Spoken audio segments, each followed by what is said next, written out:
guys, I have Madison here from Glowtopia, her beautiful line of facial oil. You probably have seen her Instagram feed at Diana Madison. And I have her here today to talk about her life on Thya Beauty Unfiltered. So Diana, please introduce yourself to our viewers. Hey everybody, I'm Diana Madison. I am the CEO and founder of Diana Madison Beauty, and I also act and I'm an influencer, and I'm excited to be here to chat with you about all things related to beauty, female entrepreneur, and just like, I don't know, it's just such a great time to be a woman, right? A diverse. Right? It's so weird because you think about like a couple of years ago when it was like girl boss and boss babe and boss bitch, and it was just like more of just a title or a word, but it seems like now it really means something. I mean, like you don't have to say boss babe, right? There's weight behind it today. Right. I feel like, why do we have to explain it as, like a girl boss? Like, why can't we just be boss? Right? Why does it have to be like associated being females? Like, we're just a good boss. We're just an awesome boss, right? Yes, it's just part of being a woman. So let me ask you, what is your definition of beauty? Beauty for me has been interesting because a definition 10 years ago is way different than a definition today. A definition a year ago is way different than the definition today. And I think with COVID, my definition of beauty has changed. And I think beauty is being the best authentic version of yourself and just owning it and loving it and just being comfortable in your own skin. If you asked me what beauty was maybe 5 years ago, it'd have been a complete different definition. I think it was more about like, vanity. But now I feel like with what we've gone through in the last couple of months with COVID, I think beauty's within. So it's a different definition for me. I totally agree. I think that, beauty was more superficial years ago, right? And even the look of beauty was different. And who you saw on magazine covers and on TV shows. And then it started to get diverse. There's more diversity, there's more authenticity, right? And people were able to take more risks. And now it's way more internal. It's about like, not shaming others. It's about supporting others. It's about being confident in yourself. Like that's beautiful, right? All shapes and sizes and ages. Right. I'm listening to this podcast and the first one, it's like riveting for me. And they were talking about how women over 40 become invisible and about, When was this podcast done? Was it recent? Yeah. No, I disagree with this. I mean, it could be an amazing podcast, but I disagree. Look at J-Lo. She's in her 50s, and I feel like. But it's like, it's true. But I think in the past, they tended to be invisible, but now. No, yeah. Not anymore. It's a different world. There is a market and niche for all types of like ages and ethnicities and sizes and socioeconomic backgrounds. Like, it's no longer like a world we live in that's just one-sided. We have like multi-dimensional sides to what the world is like and what type of people are on this world. So I actually feel like more and more people are getting empowered, and they're like, I'm not 40 yet, but I'm close to it. I'm going to get there soon in a couple of years. But I feel like more and more women we see owning it. Like Kim Kardashian just turned 40 and she owns it, and I see like people like J-Lo and then Cher, she's like in her 70s. And then you see Elon Musk's mom, who is also, I think, in her like late 70s, right? I'm not sure exactly her age, but she's up there, right? And she is she's the face of CoverGirl. So I think like those old stories of like what is what at what age is just out the door right now. Outdated, isn't it? It's so outdated. Right. It's like, very archaic. Yes, it's like whatever you think is beautiful is beautiful. Whatever you find is beautiful. It's kind of like what they say, right? Beauty is in the eye of the beholder. There was only like one avenue to get like your information about whatever it is. And now it's communities. Communities decide what they want to see and hear and what they find beautiful, what they don't find beautiful. So it's no longer like you go to one avenue of like, back in the days, it was like one TV channel or two TV channels, and they told us what beautiful was with advertising. And now it's not even about cable. It's not even about like streaming. It's like people's communities on social media. Like we are dictating with each community, like what we find beautiful and what we find attractive and what we find to be what's right and what's wrong. So not like that now, which is great. no. It's more empowering. It's like, you know, it's confidence. I love it. So you're in the beauty world. You have so many hats. You're an actress. I just saw that you posted on your Instagram that you got casted in a movie. So congratulations. Now, I don't know if you can talk about it a little bit, but there's so much to your resume. I'll tell you my journey. You know, my journey was really simple. Like I'm a child of Armenian immigrants, grew up in Little Armenia in Hollywood. And I always wanted to be on camera, have my own talk show. I wanted to follow in the footsteps of Oprah, Ellen DeGeneres. And I started working for Entertainment Tonight Insider straight out of college. And I worked at E! News. And I realized that they were never going to hire me there. And this isn't something I had made up in my head. A year ago, I sat down with a high exec producer that was from those shows. And she said, you were never going to get hired there. The best thing you did was leave there and start your own thing. So I did. I had left Entertainment Tonight after 2 years of working there because I moved up the ranks really quickly. But I intuitively felt and knew they were never going to hire me there as an on-camera talent. There are certain things you have to do to be an on-camera talent. Go to a small town, do local news, like, and even so, like, to be in the LA market is very competitive, very difficult. And so I left and started a YouTube channel only for the purpose of creating a reel to get a manager to do the traditional way, right? Okay. And my YouTube channel took off. And at that time, YouTube was in beta. It wasn't like what it is today where everybody has a YouTube channel because that's what we do. Back in the day, it was unheard of for you to leave this job at Paramount Studios to launch a YouTube channel, a website that's in beta, it has cat videos, right? Risky. So it was very risky, but I did it and I didn't know what I was doing. That's the best part, but it ended up being a whole business in itself. I ended up creating this digital media studios. I just recently sold the YouTube channels to Radio 1, TV 1 in November of 2019.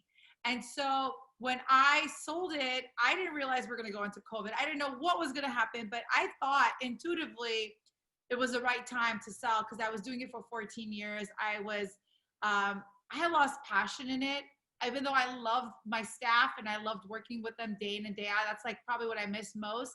But I had lost passion in it. I didn't want to run a business. I just wanted to go back to my roots of like, I wanted to be doing on camera.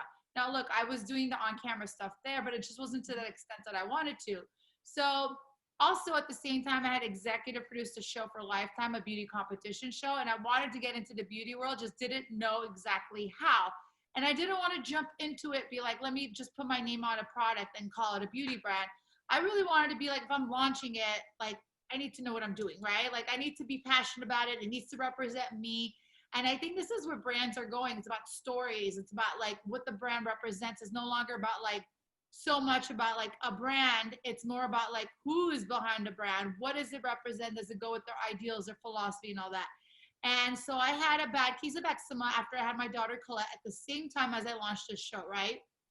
And I went to the local dermatologist. They were like, you need to hydrate your skin, clean beauty. Now, 5 years ago, clean beauty wasn't a hashtag. It was literally like, I'm like, wait, what's clean beauty? Right. And like, go to Rite Aid, look into Cetaphil and all these brands. And I did. So I went to Rite Aid and I looked at the sections I was supposed to be shopping. And I looked to my right, it was this woman with the oxygen tank. And I was just like, wow, like, you know, I just had a moment there. I was like, wait, like, why, you know, why are we doing some kind of renaissance with clean beauty? Like, why does clean beauty look like this, which was not sexy. It wasn't sexy. Not sexy. Like, I'm looking for the Versace of beauty. I'm not looking, you know, I want to feel good when I buy the product.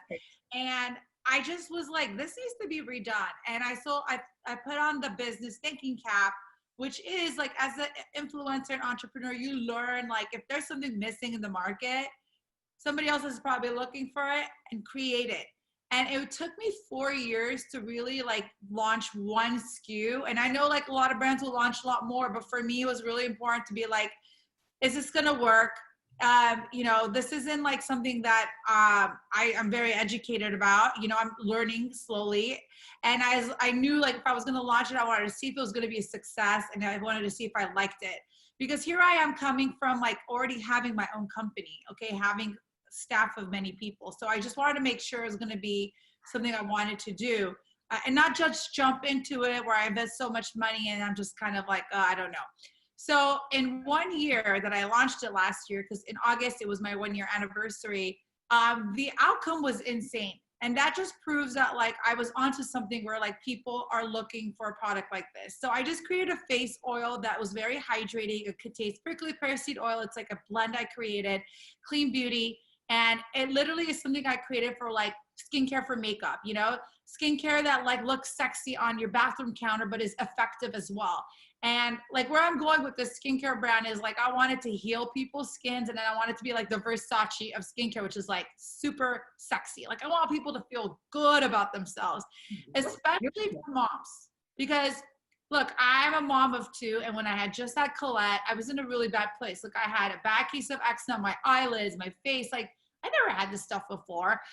You know, at the same time, I was dealing with postpartum, and there were so many emotions that ran in my head when I was standing there next to that woman at Rite Aid. Like, I can't explain to you. It's like the weirdest emotions you feel, and you just don't feel good about yourself. You don't feel pretty. You don't feel worthy.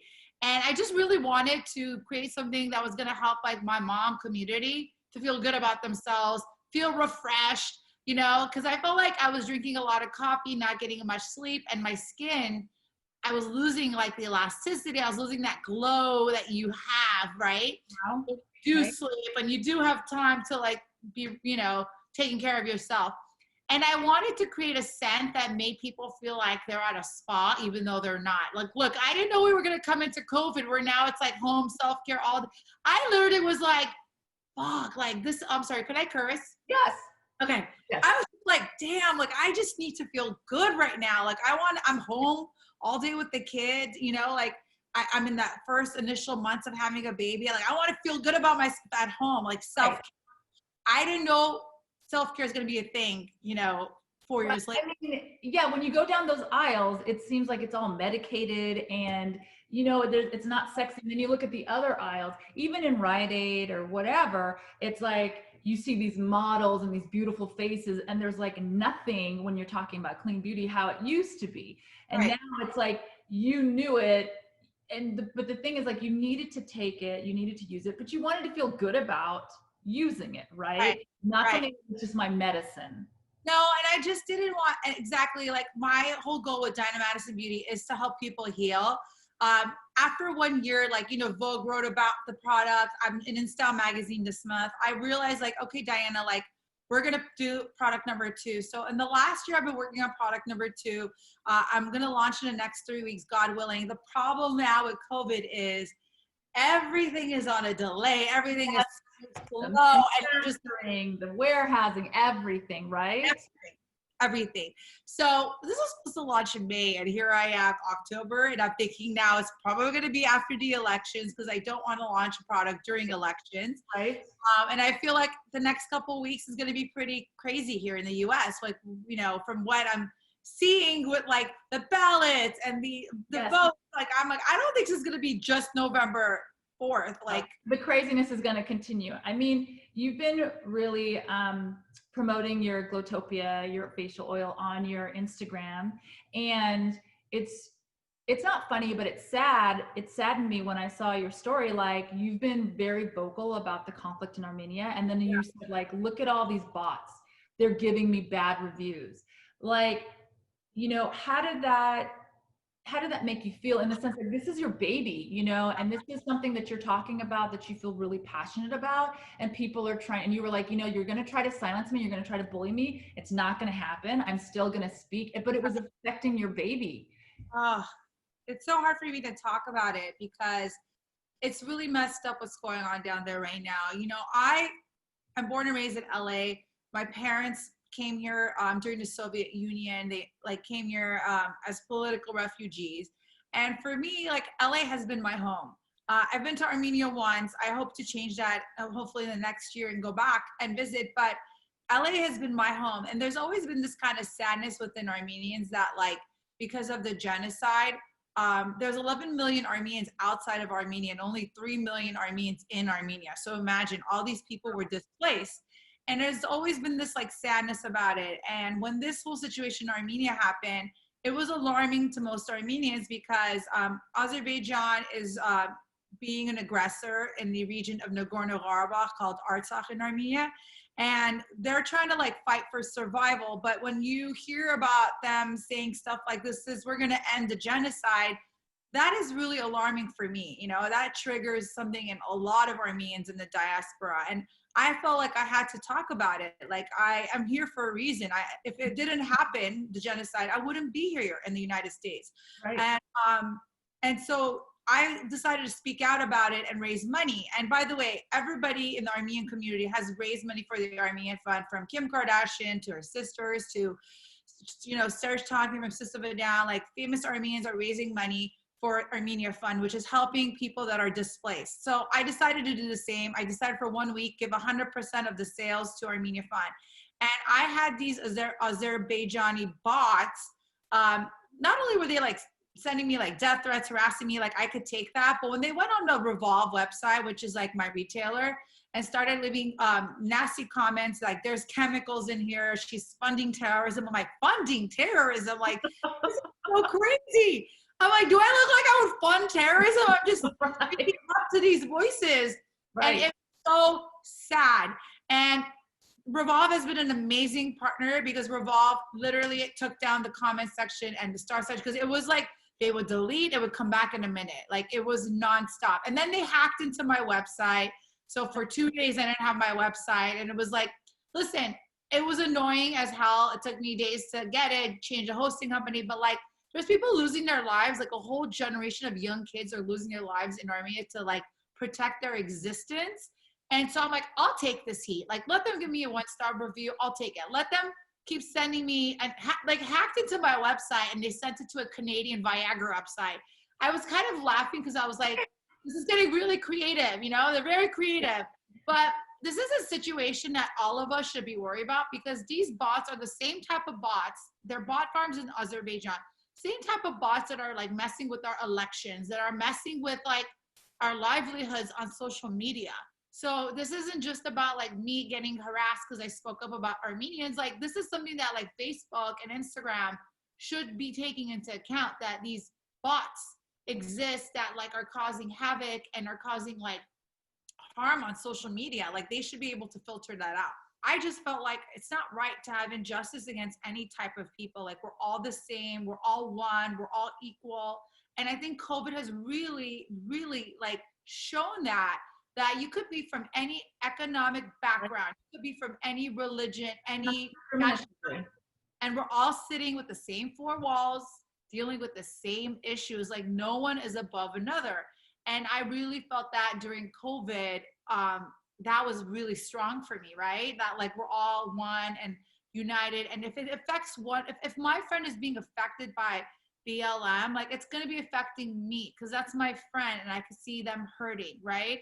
Right. And it's been the same with me, because I'm really hurting about this crisis in Armenia. And just the fact that you asked me about it, and you know, my friends have been standing up and posting on social media who aren't Armenian, shows that like I'm affecting them, because they see the pain that I have. So we're all connected. You know, it's really important for all of us to know that we're all equal. We're all, no one's better than one another. So was there something that surprised you about yourself during the shutdown, during this pandemic? Did you find anything new about yourself? Yes. Well, first of all, if you knew me before COVID, I was on a plane going somewhere all the time, and it was fun and exciting. And I look back and I'm like, wow, like I had a pretty good life, but I was never content or satisfied. And in my head, it was not enough. And in my head, I hadn't reached where I was supposed to reach. And now I look back and I'm like, wait, why was I complaining? Like this, why was I complaining? And I think something that I really wanted to do with Diana Madison Beauty was have a factor to it to give back. Because I did realize that, like, God, I've been so lucky and fortunate. And I think it's important now at this point in my life to give back through the, you know, the beauty brand. And it's not just about me anymore.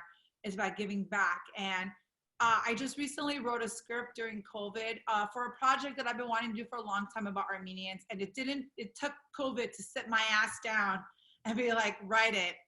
And when I look at that project, it's not about me anymore. It really isn't. Like, yes, I'm the vessel that, like, you know, puts down in writing what the show is, but it's not about me anymore. And I think that's what I've learned about COVID is it's not about me anymore. And even with my beauty brand, it's not about me and my name. It's about like how I'm helping people with their skin and also the philanthropy aspect of it, right? So what I look at COVID is it's not about us anymore. Like, this is a war that we're having to really unite and to really live life. Because I think what I didn't do much before, even though I did have this amazing lifestyle, I really wasn't living. I was living like, all right, what's next? Okay, we're here. What's next? All right, I just launched this. What's next? I never took time to appreciate the launch of my product because I was kind of like, all right, what's the next step? Or what are we doing next? Hustling, like, yeah. Right. And I just feel like it's great to hustle. I think I'm a natural born hustler. But I feel like at some point you need to just be like, I need to be present and take it in and enjoy it and just know that your ass down. Right. And sometimes, like, in stillness, the most amazing things happen when you're not pushing so much, but actually when you let go and you just receive. But I think I had a different philosophy before COVID. My philosophy was to keep pushing because we're going to get it. And now it's kind of like push, let go, receive. To hear the full conversation, click the link below and follow us on Instagram @NayaBeautyApp. Thanks for watching.